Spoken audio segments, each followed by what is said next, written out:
નવરાત્રી પર્વ એટલે ઉપાસના, આરાધના, સાધનાનું પર્વ. મોરબીમાં જામી રહી છે શેરી ગરબીઓ, જ્યાં પુરુષ અને મહિલાઓને અલગ અલગ ગરબે રમે છે.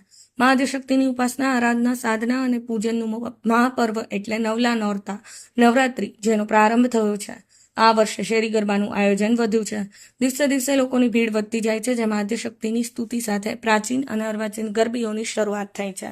આ વર્ષે 2 પાર્ટી પ્લોટ, નવરાત્રીનું આયોજન અને બાકીના તમામ શહેરી લત્તા અને ગલીઓમાં શેરી ગરબાનું આયોજન છે.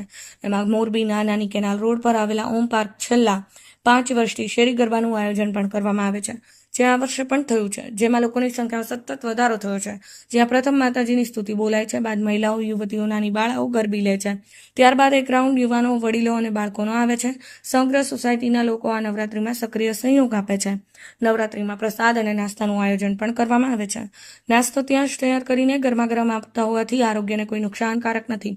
દીકરીઓ પોતાના માતા પિતાની નજર સામે જ રમતી હોય ને પ્રાચીન ગરબાનું આયોજન હોય, માતાજીના ગુણગાન ગવાય અને આરાધના થાય તેવું શેરી ગરબાનું મહત્વ વધ્યું છે. મોરબીના દરેક લતામાં અને શેરીઓમાં તો ઘણા એપાર્ટમેન્ટમાં ગરબીના આયોજન થયા છે. હવે ધાર્મિક ભાવના સાથે મનોરંજન માણવા મળે છે. શ્રીકાંત પટેલ, સમય 24 ન્યૂઝ, મોરબી.